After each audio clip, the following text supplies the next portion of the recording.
Hey everybody, Nova Strike X here, and welcome back to Let's Play Startropics. In the last episode, we caught track of our Uncle's signal and made it and battled our way through half of the ancient ruins. In this episode, we're going to continue on our way. But there's one thing we want to do here. Before we continue on, we want to follow the path I'm going on now, because there's something very nice for us. Go up here. And if anyone watched my previous episode, you'll know I finished the last dungeon with half a heart remaining. Well, not a problem, because you go down the stairs and you have the second big heart of Chapter 6. Yes, for whatever reason, Chapter 6 has 2 big hearts in it.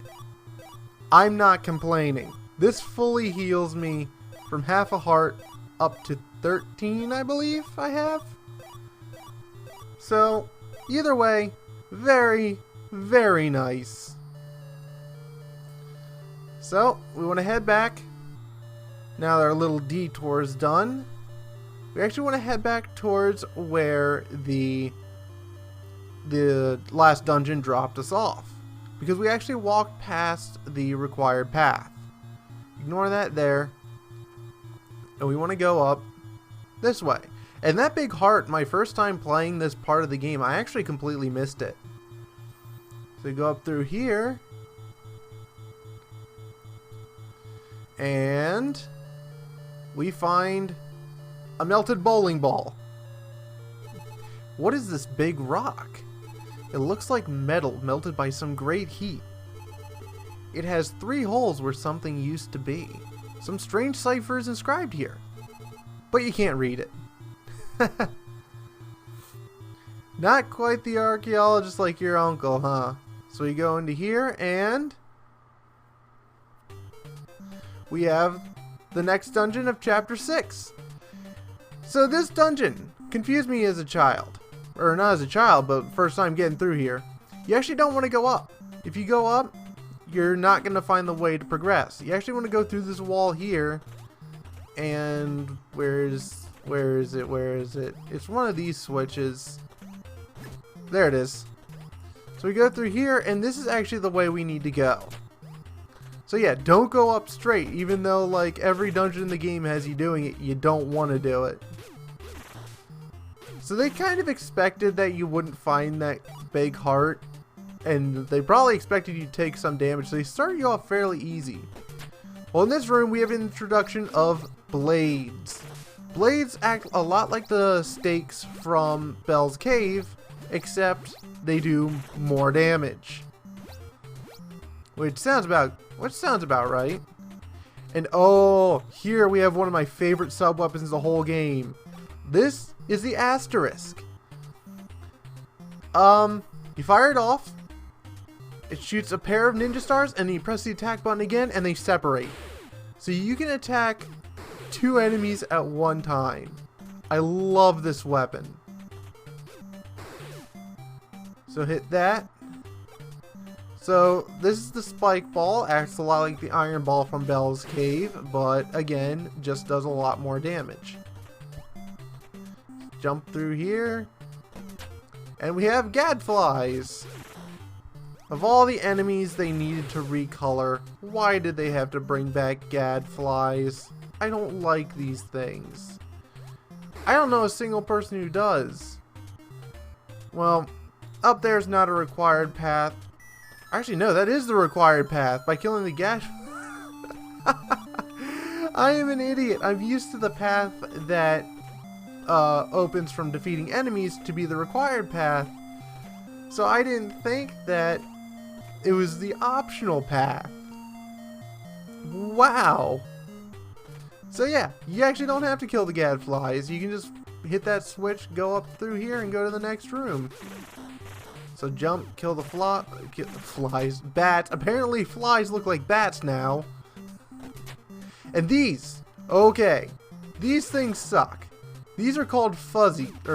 These are called fuzz. I think they're either fuzz or fuzzies. One of the two. Either way, these things, I don't believe do damage when they hit you. Oh, no, they don't do damage. But, you see how I'm blinking? while you're blinking, you cannot use any weapons or sub-weapons. So if it happens in a room full of enemies, you are in for a very, very bad time. Let me tell you from personal experience, it sucks. So go through here. And I believe, I'm not sure. I believe if I jump up through here, there's a wall we can walk through. There's some sort of secret up here, if memory serves. No, there's not. My memory must be wrong then. Oh, whoa. Oh, okay. That's right. So, going up there and stepping on that tile drops you down into this room here. If memory serves... yes. There is a potion and some asterisks. You want to make sure you have asterisks at all times. They're actually very important. So now we have a potion in reserve. We can go on and fight the dungeon mid-boss. This is the Hoodoo Doll. So you want to be careful of its four-way shot. It hurts a lot and it moves very quick. But if you have the shooting star, it's really not too much of a problem. If we hit this here, we get a try your luck sign. And alright, we got an extra life. Not gonna complain about that. So go up through here and we have kind of a break room of sorts. So we got 45 asterisks at this point. Very nice. So I'm gonna hit the spike ball with the asterisks, just so it makes it easier for me to throw another one and hit those snakes. So just dodge the spike ball, jump up here, and we have these guys. You want to be careful. They only take one hit, but when they come up, they do a lot of damage. And they do a lot of damage. It's just sometimes it's hard to see just because of the way it is. The way their moving animation is, where they're kind of burrowing underground. Sometimes it's easy to lose track of them because it sort of blends into the ground. So kill the gadflies. I think we all know by this point how much I hate gadflies, and it gave me some health. Awesome. I'm up to 62 asterisks. I don't think I'm in trouble of running out anytime soon. And this room will spawn 2 of these guys, and they'll also fire their projectile when they go back underground. So keep that in mind. And I just have to say, I just love the overall aesthetic of Chapter 6's dungeons. Just crawling through these ancient ruins and just like finding all these things. It's just really cool. And here we have another room with blades. You don't have to worry about finding a switch. Just go forward. And we have this pink guy. He soaks up quite a bit of damage, but he's a lot easier. I feel he's a lot easier to deal with than his other palette brethren. But here we have these guys, and if memory serves, these guys hurt quite a bit. But we also have them in a room with these fuzzies, and as you can see, you can kind of see why everybody hates fuzzies in this game. They're not fun like the fuzzies in Yoshi's Island. No, they're really annoying. Jump through here, jump down here, and we get another potion. Game designers are being very lenient. So we go down here and we have 2 Hoodoo Dolls to deal with.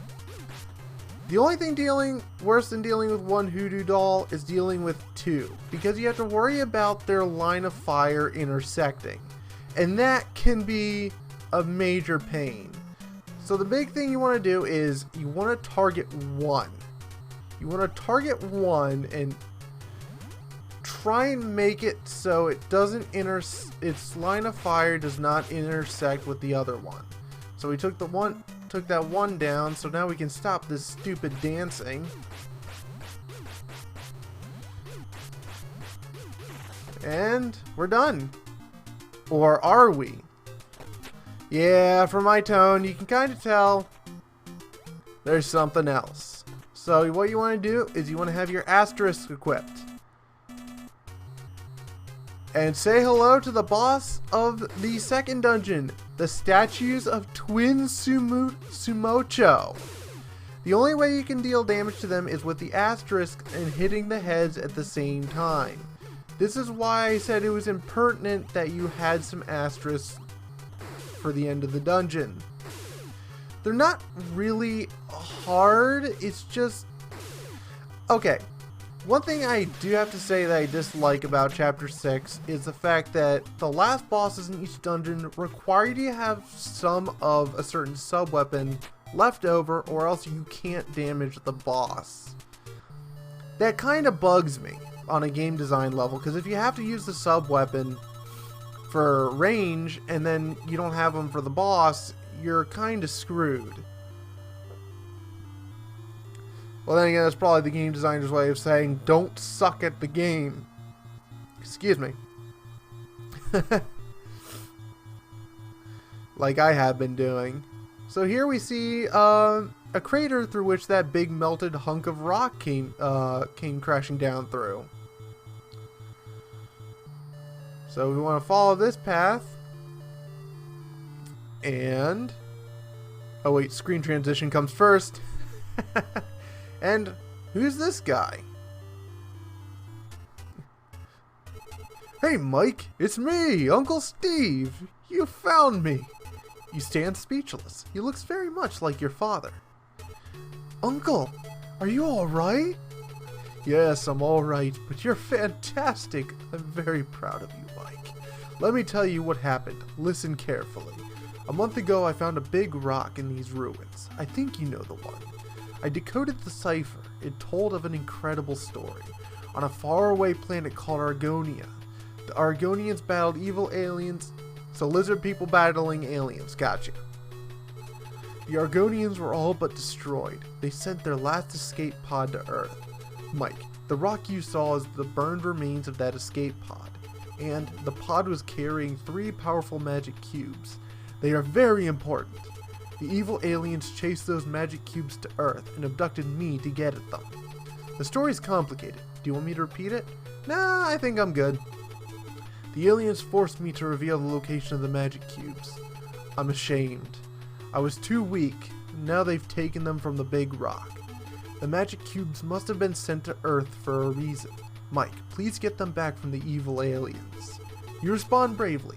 I will go to the alien spaceship and get them back. Mike, leave me here. I'll be okay. Good luck. And with that, he steps aside. So, we're on our way to an alien spaceship. Sounds fun. Alright, so next time on Let's Play Startropics, we're going to infiltrate the alien spaceship and try and retrieve the 3 magic cubes. See you guys then.